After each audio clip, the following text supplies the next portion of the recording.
नमस्कार विद्यार्थी मित्रों, कक्षा 5 विषय हिंदी। आज हम पाठ 7 का अभ्यास करेंगे जिसका नाम है खाना खजाना। और यह एक चित्र पाठ है।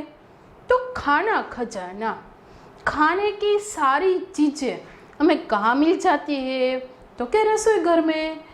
यह दृश्य भी चित्रपाठ यानी कि चित्र के साथ साथ हमें पढ़ना है। इस चित्रपाठ में हमें कौन सा चित्र दिखाई देता है? रसोई घर का। पाठ का नाम ही है खाना खजाना। खाने का सब सामान, जरूरियात की सारी चीज़ें जो मिल जाती है वे तो रसोई घर है। तो इस चित्र में हमें क्या दिखाई देता है? तो यह माता है। तो माता रसोई बना रही है और यह गैस का चूल्हा है। गैस का चूल्हा है। गैस के एक चूल्हे पर कुकर है, जबकि दूसरे चूल्हे के ऊपर एक तवी रखी हुई है जिस पे रोटी है। माता रोटियां बेल रही है और यहाँ पे थाली दिखाई देती है जिसमें रोटी रखी हुई है। और ये कढ़ाई, એટલે ગુજરાતીમાં કડાઈ, यह कढ़ाई है जिसमें गुथा हुआ आटा रखा है। એટલે ગુજરાતીમાં આ કઢાઈ છે તેમાં બાંધેલો લોટ છે। पास में एक लड़का खाना खा रहा है। दादी माँ के हाथ में ये लड़का है, ये उसकी दादी है। दादी माँ के हाथ में पुस्तक है। दादी माँ पुस्तक के पढ़ रही है। और यह पानी का मटका है। प्रश्न है कि पानी का मटका कहाँ पर है? तो कि चूल्हे के पास पानी का मटका है। किसके पास? चूल्हे के पास पानी का मटका रखा हुआ है। और एक कोने में एक पेटी रखी हुई है। हमें यहाँ पे 2 टोकरियाँ दिखाई देती है जिसमें एक टोकरी में सब्जी रखी हुई है और दूसरी टोकरी में फल रखे हुए हैं। तो सब्जी कौन कौन सी है? तो मैं यहाँ दिखाई देता है कि लौकी, भिंडी, फूलगोभी आदि की सब्जी रखी हुई है, जबकि दूसरी टोकरी में सेब और अंगूर जैसे फल रखे हुए हैं। यहाँ पे हमें जार यानी कि बरणी, અથાણા ભરવાની જે બરણી હોય એ जार यानी कि अचार के जार और ये डिब्बा दिखाई दे रहा है। तो दूसरी ओर हमें यहाँ कुछ जार दिखाई देते हैं। अबे रसोई घर यानी कि रसोड़ू। तो रसोई घर में तो कई सारी पकाने की चीज़ें होती है, जैसे कि तेल, तरह तरह की दाल, मिर्च मसाले और अचार। कई लोग होते हैं वे अचार इस तरह की जार में रखते हैं, तो कई लोग हैं वे इस तरह की जार में भी रखते हैं। हमें यहाँ डिब्बे दिखाई देते हैं और थालियाँ भी है। केतली और कप भी दिखाई दे रहा है। तो रसोई घर में एक खिड़की दिखाई दे रही है और खिड़की के बाहर हमें क्या दिखाई देता है? तो कि खिड़की के बाहर हमें बादल दिखाई देता है। तो इस तरह का रसोई घर का चित्र जो आपको याद रखना है। अब हम इसका अभ्यास करेंगे। चित्र देखकर प्रश्नों के उत्तर दीजिए। अभी हमने जो ये चित्र समझा अच्छी तरह से, तो इस चित्र पर से हमें ये सारे प्रश्न के उत्तर लिखने हैं। माता रसोई घर में क्या कर रही है? माता रसोई घर में रसोई बना रही है। तो बच्चों, आपने ये चित्र देखा तो इसमें ये रसोई घर कैसा था? तो तुम्हारे घर में जो रसोई घर होंगे वे तो स्टेडिंग रसोई घर होगा, यानी कि ઊભા રસોઈ ઘર, એટલે કે ઊભું રસોડું જો ગુજરાતીમાં આપણે કહીએ છીએ એ અહીંયા તો બેઠું છે। શું? કેમ કે માँ જે છે ये बैठकर रसोई बना रही है, खड़ी होकर बना नहीं रही। तो माता रसोई घर में क्या कर रही है? उत्तर है माता रसोई घर में रसोई बना रही है। दूसरा, दादी माँ क्या कर रही है? दादी माँ पुस्तक पढ़ रही है। लड़का क्या कर रहा है?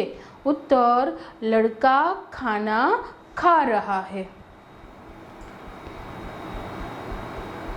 नंबर 4, रसोई घर में कौन कौन से बर्तन हैं? रसोई घर में तो बहुत सारे बर्तन होते हैं, पर आपको 6 या 7 बर्तन के नाम यहाँ पे लिखने हैं। जैसे कि रसोई घर में थाली, कढ़ाई, चिमटा, पोनी, कलछुल, जार, कुकर, तवा जैसे तरह तरह के बर्तन है। टोकरी में कौन सी सब्जियां और कौन से फल है? अभी चित्र में हमने 2 टोकरियां देखी थी, एक टोकरी में सब्जियां रखी थी और दूसरी टोकरी में फल थे।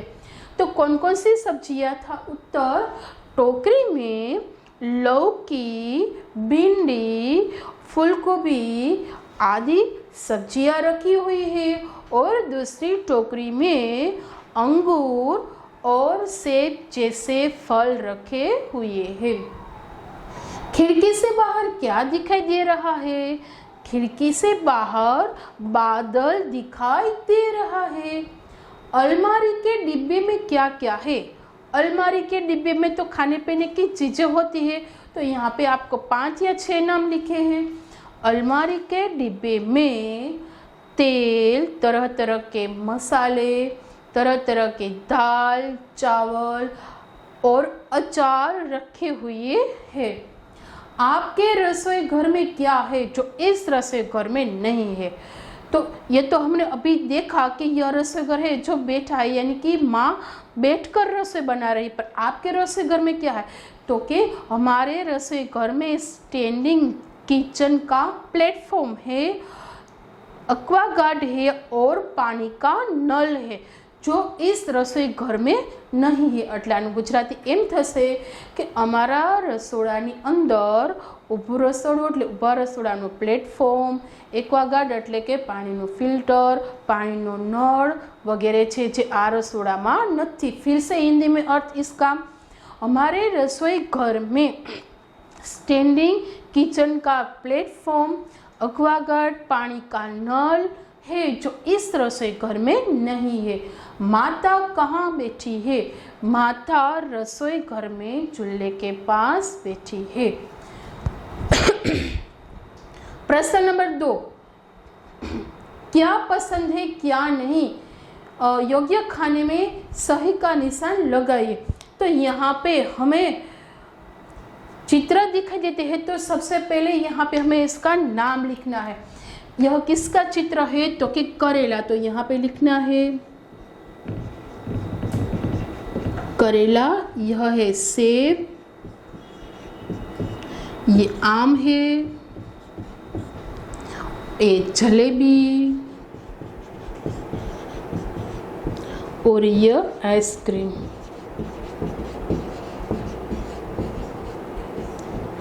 अब यह नाम लिखने के बाद आपको कौन सी चीज़ें पसंद है और कौन सी नहीं, ये आप बिल्कुल खाते ही नहीं है, ये आपको अपने अनुसार लिखना है, जैसे कि मज़े से खाएंगे।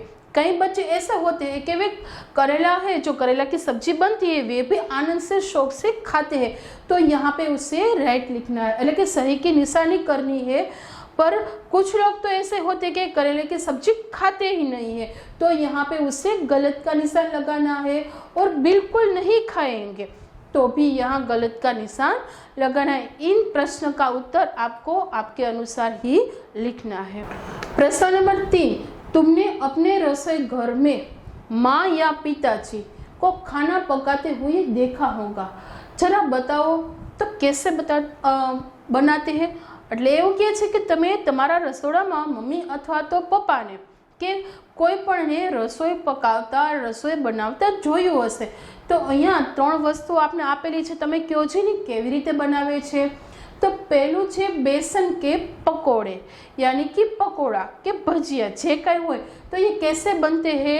तो के तलकर,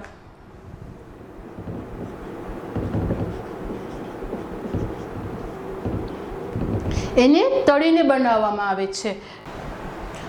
बेसन के पकोड़े कैसे बनते हैं तो के तलकर એટલે કે તળીને। अब दूसरा, गेहूं की रोटी आपने देखा होगा आपकी माँ रोटी बनाती है तो कैसे बनाती है तो के शेक कर रोटी सेकीने એટલે કે तवी पर सेकीने रोटी बनावे छे। और दूध से चाय, दूधमांथी चा बनावे तो चाय कैसे बनती है उबल कर।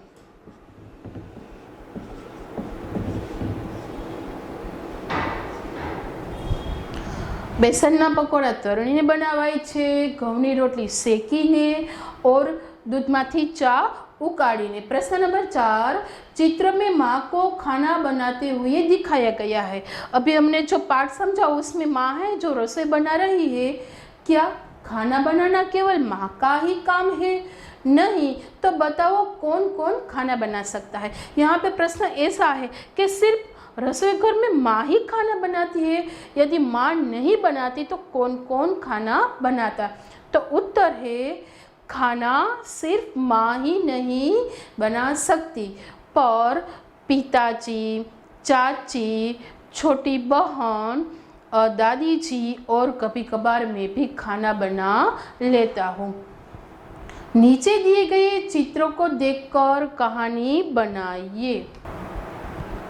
यहाँ पे हमें एक चित्र दिखाई देता है और यह है कहानी।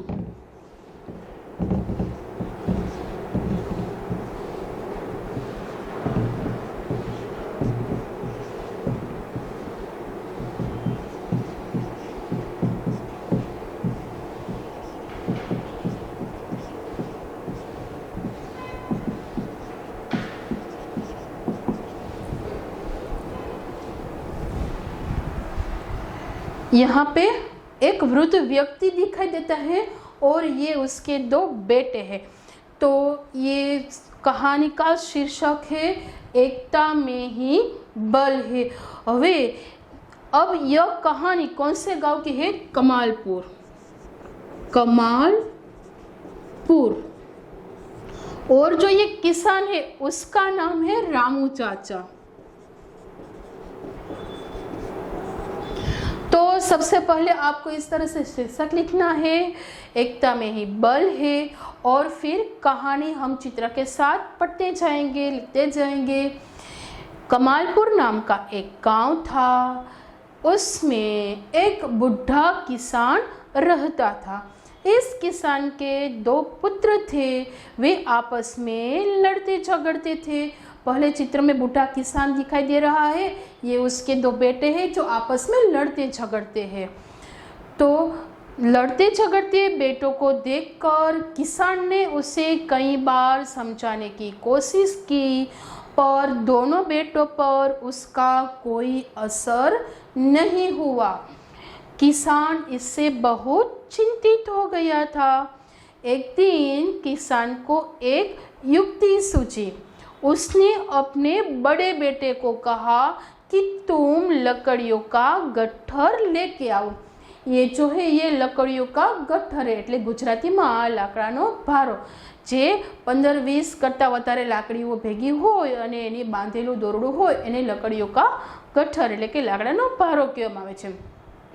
उसने अपने बड़े बेटे को कहा कि तुम लकड़ियों का गट्ठर लेके आओ। बड़ा बेटा लकड़ियों का गट्ठर लेके आया। किसान ने अपने दोनों बेटों को एक एक करके लकड़ी दी और तोड़ने के लिए कहा। दोनों बेटों ने बहुत ही आसानी से लकड़ी तोड़ डाली। फिर किसान ने दोनों बेटों को लकड़ियों का गट्ठर दिया। यहाँ पे बहुत सारी लकड़ियाँ दिखाई देती है, पर उसमें से कुछ लकड़ी किसान ने अपने दोनों बेटों को बारी बारी से तोड़ने के लिए कहा था, तो उसने आसानी से तोड़ दी। इसलिए कि यह लकड़ियाँ है कुछ कम हो गई है और उसमें से आधा आधा करके जितनी बची थी उसमें से आधा आधा करके अपने दोनों बेटों को दी। किसान ने दोनों बेटों को लकड़ियों का गट्ठर दिया और उसे तोड़ने के लिए कहा, पर दोनों में से कोई भी बेटा लकड़ियाँ तोड़ नहीं सका। किसान ने समझाया कि यदि तुम इस तरह से मिलजुल कर रहोगे तो तुम्हारा कोई कुछ नहीं बिगाड़ सकता और तुम सभी काम में अच्छी तरह से सफलता पाओगे। और पिताजी की बात बेटों की समझ में आ गई और उन दिनों से वह आपस में लड़ना झगड़ना बंद करके प्रेम से रहना शुरू किया। सीखे, एकता में बड़ी शक्ति होती है, हमें मिलजुल कर रहना चाहिए। अब स्वाध्याय का अभ्यास करेंगे। प्रश्न नंबर 1, दोनों चित्रों को ध्यान से देखिए। चित्र में 10 अंतर यानी कि तफावत એટલે કે भेद, उन्हें ढूंढकर लिखिए और चित्रों में अपना मनचाहा रंग भरिए। यहाँ तो रंग पहले से ही भरा हुआ है, पर जहाँ कुछ रंग नहीं है वहाँ आपको जो भी पसंद रंग हो वे भरना है। तो सबसे पहले इन दोनों चित्रों में क्या दिखाई देता है? हमें जोकर दिखाई देता है। तो यहाँ पे कुछ भेद हम देखेंगे और कुछ आपको होमवर्क में यानी कि गृह कार्य में करना है। तो पहले चित्र में जोकर ने लाल रंग की टोपी पहनी हुई है, जबकि दूसरे चित्र में जोकर ने नीले रंग की टोपी पहनी हुई है। पहले चित्र में जोकर की टोपी में नीले रंग का गोला है, जबकि दूसरे चित्र में जोकर की टोपी का गोला सफ़ेद रंग का है। पहले चित्र में जोकर के पेंट के दाहिनी ओर लाल रंग का खिस्सा है, जबकि दूसरे जोकर के पेंट में दोनों खिस्से नीले रंग के हैं।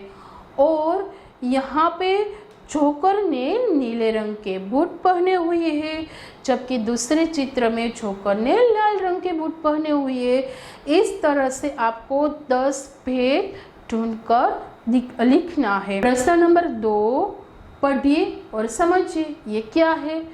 तो पढ़िए और समझिए। ये है वचन।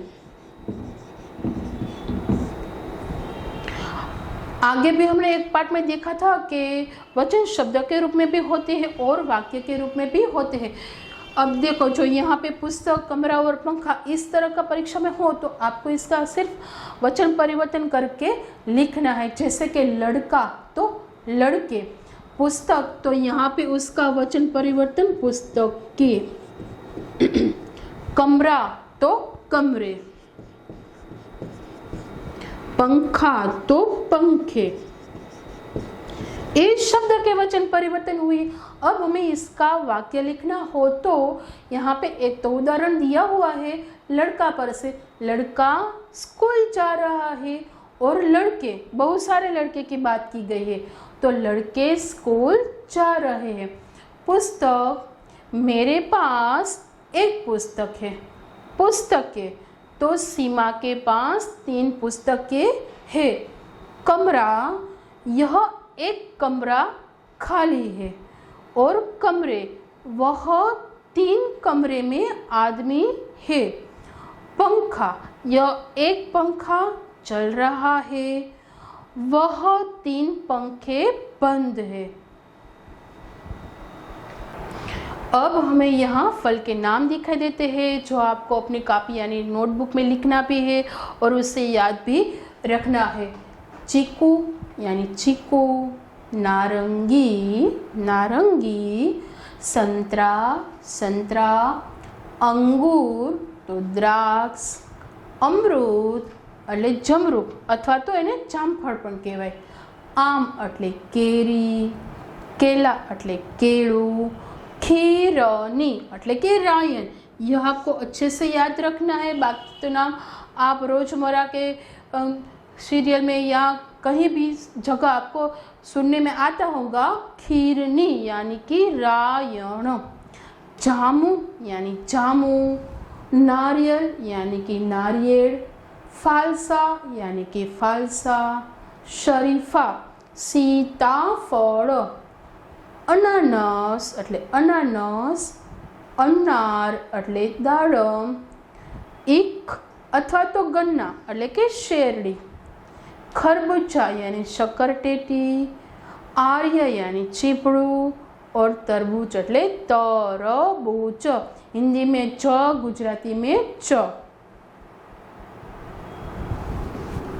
अनाज के नाम એટલે કે अनाजना नामों उड़द, એટલે અડદ, જવાર એટલે જુવાર, ચાવલ એટલે ચોખા, બાજરા એટલે બાજરી, મટર એટલે વટાણા, અરહર યા તુઅર એટલે કે તુવેર, ચના એટલે ચણા, મક્કા એટલે મકાઈ और मूंग એટલે કે मूंग એટલે કે मग।